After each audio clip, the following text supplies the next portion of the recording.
төрийн өмчт оролцоотой аж ахуйн нэгжүүдийн цалингийн мэдээллийг хил болгосоо. Энэ нөгөө хэвлэлийнх нь надаас тайлангийн асуугаад синчэн гэхээр харагдаж байна. Төрийн аудитын байгууллагаар хийсэн тайлан. За тэгээ аудитын байгууллага руу маш их дайрж байна анх баярсаа да. Тэгээ өөрсдөө бас хөөрхөн мэдээлэл гаргах юм анх баярсаа да. Ийм зарчим байж болдго юм. Мэдээлэл зүгээр үү? Нэгдүгээр асуулт. За тэгээ хоёрдугаарт нь болохоор цалингаа одоо нэг өөрсдөө тууз гэдэг нэг хэдэн хүн томилж байна. За тэгээд тэр аж ахуйн нэгжүүд ерөөсөө тийм ашигтай үр ашигтай ажиллахгүй байна. Гисэн ч гэсэн хамаагүй 7-800 сая төгрөгөөр нь цалин болон нэмэгдэл цалингуудыг авч байна. Тэр энэ засгийн газрын одоо энэ баримтлаад байгаа зарчимтай бас нийцээд байгаа юу гэдэг энэ асуултанд та хариулт өгөөч. Үнэхээр төрийн өмчийн компани хөрөнгө оруулалтын төлөвлөгөө, за бизнес төлөвлөгөө, за ингээд гүйцэтгэл гэсэн энэ гурван асуудал бол яг ард түмний төлөөллийн байгууллага улсын их хурал дээр бол орж ирдэггүй. За аудитын энэ төсвийн гүйцэтгэл дотор өөр төлбөрийн асуудал орж ирж байгаа. Гэхдээ их ерөнхий байдлаар орж ирж байгаа. За тийм учраас энэ төрийн өмчийн компани ил тод байдлын тухай хуульд энэ гүйцэтгэлийн төлөвлөгөөг улсын их хуралд энэ төсвийн гүйцэтгэлээс тусад нь хилцэж танилцдаг ийм хууль одоо бид нар баталж байгаа. Одоо анх удаа сүүлийн одоо би сая хэлж байна 30 жилд энэ төрийн өмчийн компани чи эзэнгүй ард түмний хяналтаас гараа авцсан гэдэг чинь улсын их хурлын хяналтаас гараа авцсан гэсэн үг байхгүй юу ч орж ирдэггүй. Тийм учраас одоо бол төрийн өмчийн компаниудыг бол засгийн газар түүгээр байгуулах татан буулгах эрх нь байгаа. Орон нутгийн өмчийн компаниудыг болохоор иргэдийн төлөөлөгчдийн хурлууд өөрсдөө түүгээр байгуулах татан буулгах эрх нь байгаа учраас ингээд зах хязгааргүй яваад хяналтаа алдчихад байгаа. Үндсэн хууль зааснаар иргэдийн хурлуудын тэр байгуулж байгаа шийдвэрүүдийг төв засгийн газар болон улсын их хурл хянаж хүчингү болох ийм эрх байхгүй болцсон. 2009 онд цэцгийн дүгэлт гараад иргэдийн хурлын шийдвэрийг улсын их хурл хүчингү болгодог эрхийг нь үндсэн хууль зөрчсөнгээ хүчингү болгоцсон.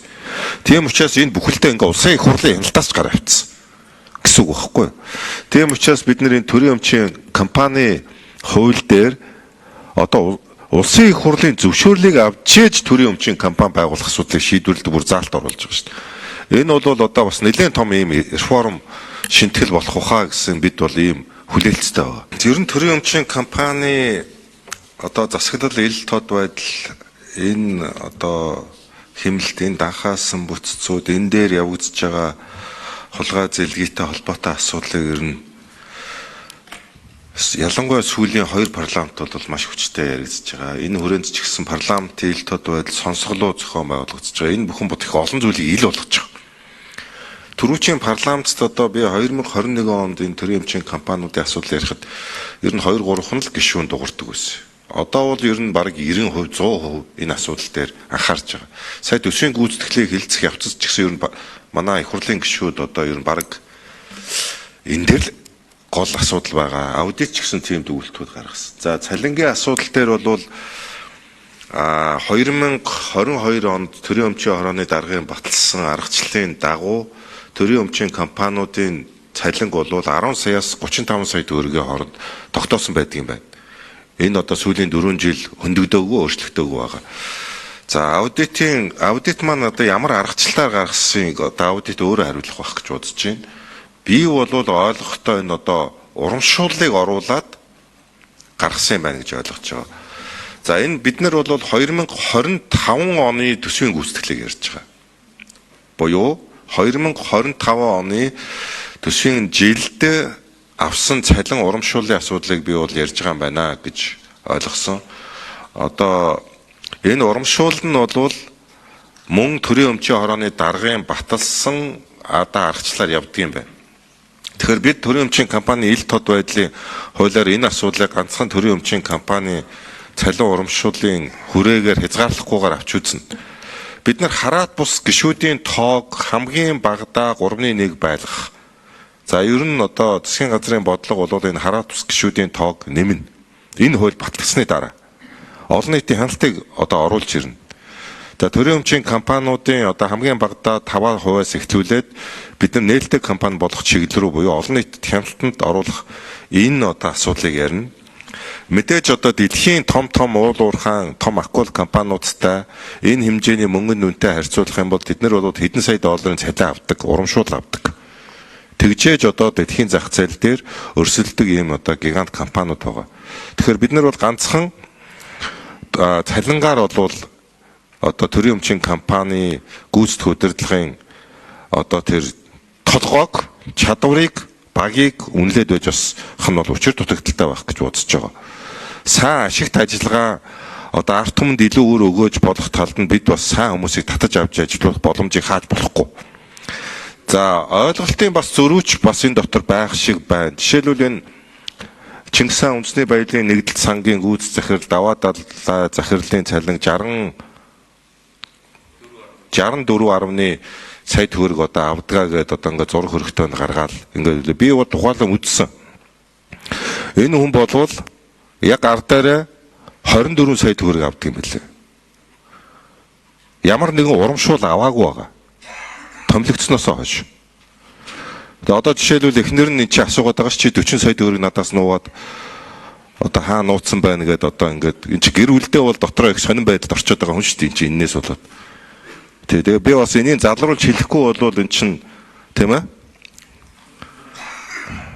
хэлэх нь зөв үснэ үстэй ч одоо ингээд хэл мэдээлэлээр чи 65 сая төгрөг авдаг байна гэртээ болохоор эхнэртээ би 24 сая төгрөг авдаг гэхэр нөгөө чи худлаа яриад байна гэн чи гэрээсөө би танаас зарчмын асуудал асуусан юм. Мэдээллийг ил болголоо гэд төрийн өмчт аж ахуйн нэгжүүдэд аудитын байгууллага руу ч юм уу мэдээлэл хийгээд идэх чинь зөв үү? Манай нийслэлийн засаг дарга чинь иргэдийнхээ эсрэг нэг жагсаал бараг л үдчмөр хүн байвал гараад ирэл бараг покс юм шок өрцөн юм шиг нэг юм яваад байсан. Тэрэн дээр танаас мэдээлэл нь зарчмын хувьд зөв юм уу л гэж асуугаад байна. Яг гоо таач намайг хөдөлчил асуугаад байна л да. Би ч нэг хөдөлсөн асуултанд бас хариулаад байдаг юм шиг. Мэдээж одоо улсын их хурл засгийн газрын одоо энэ институцийн хоорондын харилцаа болвол гүйцэтгэх мэдлийн байгууллага, ард түмний төлөөллийн байгууллага гэдэг утгаар биедээ хүндэтгэлтэй хандах хэрэгтэй. Энэ харилцаа болвол Монгол улсын үндсэн хуулийн хүрээ арааманд байх хэрэгтэй. Ард түмний төлөөллийн байгууллагын асуултанд буруу асуулт гэж байхгүй. Ард түмэн иргэд сонгогчид юу асуухыг хүсэж чинь түүнийг улсын их хурлын гишүүн ард түмний төлөөлөгч асууж байгаа. Буруу хариулт гэж үүдэг. Тийм учраас манай гүйцэтгэх мэдлийн байгууллагад улсын их хурл дээр одоо ялангуяа их хурлын гишүүдийн асуулгуудад хуулийн хүрээнд одоо үндэслэлтэй тооцоо судалгаатай одоо хариулах ухаа гэж ингэж бодож байна. Тийм учраас та энийг бас одоо гүйц захирлаас тодруулаад асууж болох ухаа гэж бодож байна. За, аудит нэмэлт хариулт 5 номер Магнас Сүрэн дарга. Цогтөөр гишүүн асуултанд хариулъя. Үндэсний аудитын газар Магнас Сүрэн. За бид нар улсын хурлын удирдлага болоод төсвийн зорилгын ялтын дэд хурмаас өгсөн чиглэлийн дагуу энэ орлого нэмэгдүүлэх, зарлага бууруулах чиглэлээр тодорхой судалгаанууд хийсэн. 8 төрлийн судалгаа хийсэн. Энэ дотроос зөвхөн энэ цалин гээд ингээд нэг асуудал нэлээд ингээд юу болоод байна? Асуудал болоод байгаа.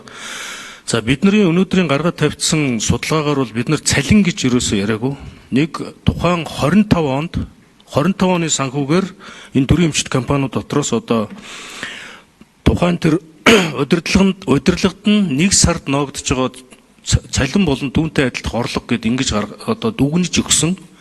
Түүс нэрлсэн цалин блокт яриаггүй, хоёрдугаар хүний нэр яриаггүй. Энэ дотор бол хоол унаа, тэгээд урамшуулал, шагнал энэ төргээд бүх юм нь орсон ийм одоо дүн байгаа. Тэгээд энэ дүнгээр бол ийм одоо 25 оны дүнгээр гарсан. За